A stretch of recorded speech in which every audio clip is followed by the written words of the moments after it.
जय हिंद। नमस्कार दोस्तों, मुझे काफ़ी खुशी हो रही है एक बार फिर से हम लोग वापस आए हैं।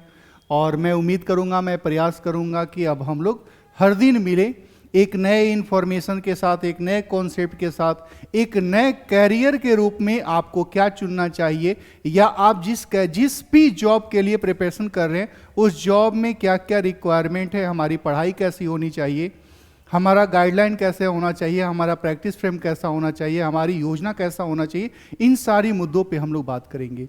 मेरे दोस्त, मुझे काफ़ी खुशी हो रही है एक बार फिर से आप लोगों के सामने मैं आया हूँ।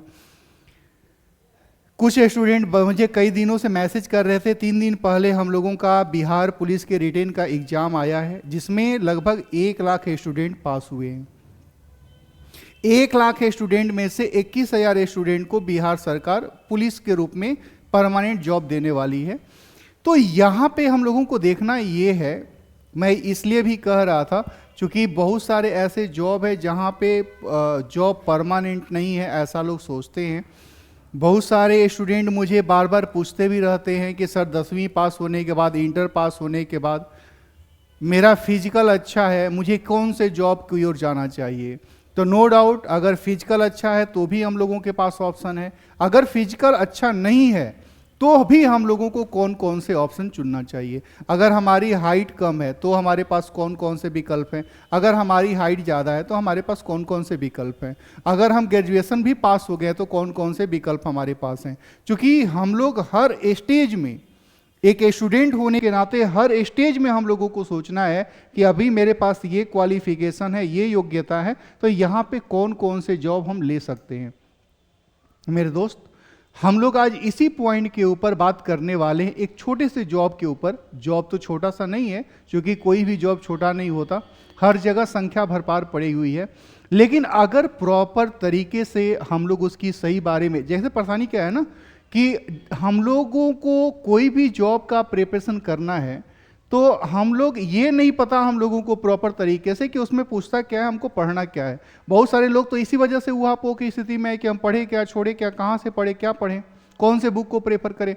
ठीक है, कोई भी एग्जाम है तो हर एग्जाम में कोई ना कोई क्वेश्चन तो जरूर पूछेगा। उस क्वेश्चन का पैटर्न क्या है, पिछले 5 एग्जामों में क्या पूछा है, उसके क्या मेरिट लिस्ट बनी है, कितना नंबर लाएंगे तब सिलेक्शन होगा, ये सारी बातें सोच के हम लोगों को अपनी योजनाएं बनानी चाहिए। तो मेरे दोस्त, आज की क्लास में हम लोग बात करने वाले हैं एक बिहार पुलिस की जॉब के बारे में, जिसकी वैकेंसी हम लोगों की 2025 में, बिहार पुलिस की वैकेंसी 2025 के अंदर,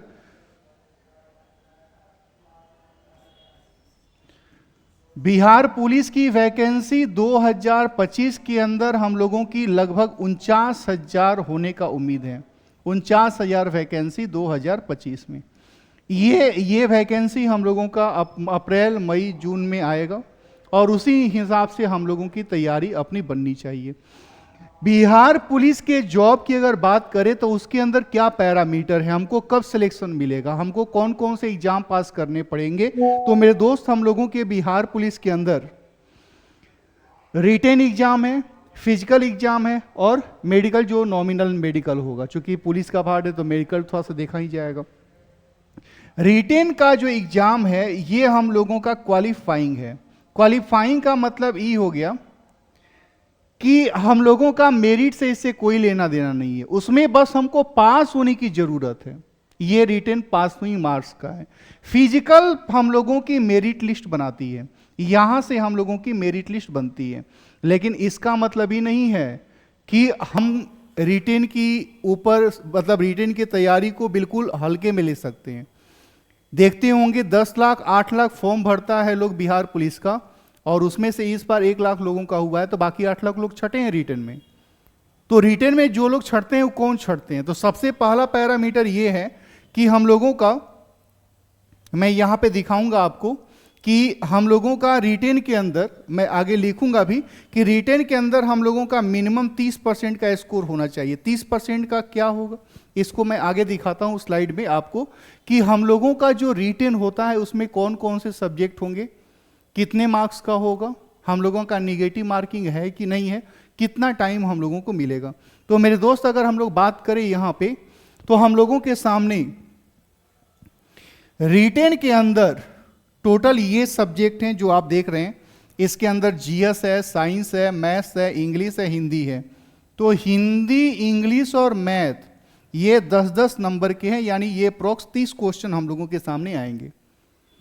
बाकी 70 क्वेश्चंस अप्रोक्स हम लोगों का जीएस और साइंस से है। तो अगर जिसका जीएस और साइंस बेहतर हो गया और इधर से कम, चूंकि हिंदी बैकग्राउंड से हम लोग हैं, हिंदी हम लोगों का अच्छा होता है, मैथ्स भी हम लोगों का अच्छा हो जाएगा। तो 100 क्वेश्चंस होगा, 100 मार्क्स का 2 घंटा का टाइम मिलेगा। मैंने आपसे कहा मेरे दोस्त कि 30% हम लोगों को मिनिमम स्कोर गेन करना है, तभी हम पास कहे जाएंगे, तभी हम पास होंगे। 30% से कम है तो हम पास नहीं कहे जाएंगे। तो इसका मतलब ये हुआ कि जिसको 31% मिलेगा वो रिटेन में सिलेक्ट हो जाएगा, तो नहीं। पास होना, मिनिमम स्कोर और सिलेक्ट होना दोनों में अंतर है। हम लोगों का सिलेक्शन जो हुआ है 8 लाख लोगों में से, ऊपर से देखा गया कि कहां पे, जैसे हम लोगों की वैकेंसी 21,000 अप्रोक्स थी और इसके लिए 107,000 लोग सिलेक्ट हुए। वैकेंसी हम लोगों की ये है और लोगों का सिलेक्शन, स्टूडेंट का सिलेक्शन 107,000 हुआ है। तो 107,000 अप्रोक्स स्टूडेंट हम लोगों के सिलेक्ट हुए रिटेन में, बाकी लोगों को छाड़ा गया। किसके कौन सिलेक्ट हुआ है? जिसका स्कोर 80 है, 85 है, 72 है, 70 है, वो लोग सिलेक्ट हुए। जिनके स्कोर 40% है, 50% है, वो लोग रिजेक्ट हुआ है। गर्ल्स अलग और मेल और फीमेल अलग यहां पे करके है। हम लोगों का निगेटिव मार्किंग यहां पे 0 है, यहां पे कोई भी निगेटिव मार्किंग हम लोगों का नहीं होता। मेरे दोस्त, हम लोगों को यह सोचना है कि अगर हम लोगों का रिटेन अच्छा से हो गया, रिटेन अच्छा से हो गया तो हम 100% फिजिकल की ओर मूव कर सकते हैं। लेकिन रिटेन में आप देखिएगा तो इन दोनों सब्जेक्ट का बहुत ज्यादा रोल है, क्योंकि मेजर पार्ट तो उसी के पास है। तो यहां पे जिसका भी जीएस वाला सेक्शन अच्छा हो जाएगा, लेकिन थोड़ा सा पढ़ना पड़ेगा, क्योंकि जीएस छोटा नहीं है। यूपीएससी में भी जीएस पूछता है, बिहार दरोगा में भी पूछता है, बीपीएससी में भी पूछता है, बिहार पुलिस में भी पूछता है। लेकिन यूपीएससी में क्या पूछता है और बिहार पुलिस में क्या पूछता है, अगर हम यही नहीं ठीक से तय कर पाए तो फिर तो हम पढ़ते रह जाएंगे ना। पढ़ाई का तो कोई एंडिंग पॉइंट नहीं है। जैसे इस धरती पे इतना ज़्यादा इन्फॉर्मेशन है कि अगर हम 7, 8, 100 जन्म, 1000, 2000 भी जन्म ले ले तो भी इस पृथ्वी का सारा इकट्ठा नहीं कर सकते ज्ञान। जैसे आइंस्टीन को ही आप मान लीजिए, आप मानते हैं आइंस्टीन को महान वैज्ञानिक, जाहिर सी बात है महान वैज्ञानिक थे। कालिदास को आप अच्छा मानते हैं, लेकिन क्या इन दोनों के पास धरती की तमाम पूरी जानकारी थी? नहीं थी। उन लोगों के पास भी पूरा जानकारी नहीं था। तो हम लोग तो उनसे बहुत छोटे हैं, मतलब शून्य के बराबर भी नहीं उन लोगों के आगे। तो पढ़ाई का कोई भी इंत पॉइंट नहीं है, कोई भी एंडिंग पॉइंट नहीं है। हम लोगों को हमेशा अपनी पढ़ाई को सिलेक्टेड तरीके से पढ़ना है। एक प्रॉपर गाइडेंस चाहिए। गाइडेंस क्यों चाहिए? जैसे आप जानते हैं कि अर्जुन महान योद्धा थे, महाभारत को जीते, उनके दम पे जीता गया महाभारत, लेकिन उसके बावजूद भी उनके सारथी कृष्ण को बनना पड़ा। उन्होंने अपना गाइडर, अपना पाथ फाइंडर, अपना मार्गदर्शक उन्होंने कृष्ण को बनाया। उसके बाद उन्होंने महाभारत का युद्ध जीता। तो कृष्ण का कोई योगदान नहीं था, ऐसा आप सोच सकते हैं। कृष्ण का योगदान था, ये आप सोच सकते हैं। ये पर्सनल ओपिनियन के ऊपर डिपेंड करता है कि महाभारत युद्ध जीतने में कृष्ण का योगदान था या कृष्ण का योगदान नहीं था। अर्जुन ने खुद लड़ाई लड़ी, ये सही बात है, अर्जुन लड़ाई लड़ी, लेकिन क्या युद्ध का विजेता घोषित होने में अर्जुन को सिर्फ अर्जुन का इकलौता हाथ था या फिर कृष्ण का यानी उनके मार्गदर्शक का भी हाथ था? तो आपको ये देखना होगा कि हम कोई भी एग्जाम का तैयारी कर रहे हैं तो हमारे जो मार्गदर्शक हैं, हमारे जो पाथ फाइंडर हैं, जो हमको रास्ता दिखाएंगे, जो हमको ये बताएंगे कि कैसे क्वेश्चंस को पढ़ने हैं, कौन से क्वेश्चन को छोड़ देना है, आपकी पढ़ाई कौन से बुक से होनी चाहिए, आपका पढ़ाई किन किन चीज़ों से कैसे आगे बढ़नी चाहिए, हमारे लिए वो बहुत बड़ा महत्वपूर्ण मुद्दा है। अब यहाँ पे ये तो हो गया कि हमारे पास रिटेन में पास होंगे तो हमको फिजिकल में जाने का मौका मिलेगा। हमने कहा कि हम लोगों का जो मेरिट बनता है वो फिजिकल के बेस पे बनता है। तो मेरे दोस्त, अगर आप सोचो तो हम लोगों का यहाँ पे फिजिकल में 3 पैरामीटर है, रनिंग है, गोला फेंक है और ऊंची कूद है। रनिंग की अगर बात किया जाए तो रनिंग 50 मार्क्स का है और गोला फेंक और ऊंची कूद 25-25 मार्क्स का है। तो इसमें 50 मार्क्स किसको मिलेगा? 50 मार्क्स उसको मिलेगा जो 5 मिनट से पहले, दौड़ 1600 मीटर का हम लोगों का होगा और जो 5 मिनट से पहले आएगा उसको 50 मार्क्स मिलेगा। जो 5 मिनट से 5 मिनट 20 सेकंड के बीच में आएगा उसको 40 अंक मिलेगा, जो 5 मिनट 20 सेकंड से 5 मिनट 40 सेकंड में आएगा 30, और जो 5:40 से 6 मिनट के बीच में आएगा उसको 20 अंक मिलेगा, जो 6 मिनट के बाद आएगा उसको फेल माना जाएगा।